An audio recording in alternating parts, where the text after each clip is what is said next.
Good morning. I want to finish up here talking about Jesus' words about false teachers with verse 19 and 20 of Matthew 7. Every tree that does not bear good fruit is cut down and thrown into the fire. So this tells us what's going to happen to false prophets. They're going to be judged, cut down, thrown into the fire. Thus you will recognize them by their fruits. This continued emphasis upon fruits. In John Krakauer's book, Into the Wild, he tells a story of Chris McCandless, who went out into the wild in Denali, at Denali National Park, ended up crossing a river. The spring rain and runoff came and widened the river, and it didn't allow him to get back across. And so he ended up staying there by a bus that was back in the woods. He ended up dying.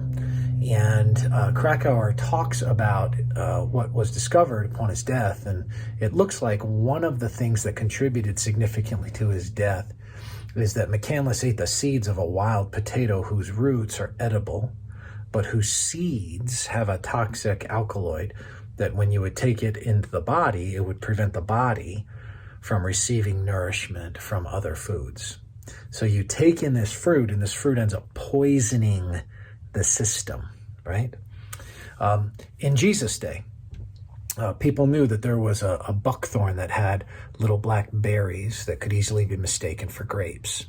There was a thistle flower that could easily be mistaken for a fig. And you might not know the difference until the berries were pressed into wine or the flour was put on a plate. But through close inspection, you'd find out that something wasn't right? So these false teachers, they get exposed by their teaching. Their fruits end up betraying them, and it leads to judgment. But it doesn't just lead to their judgment. It ends up leading to the judgment of those who hear them. It poisons you from the inside out.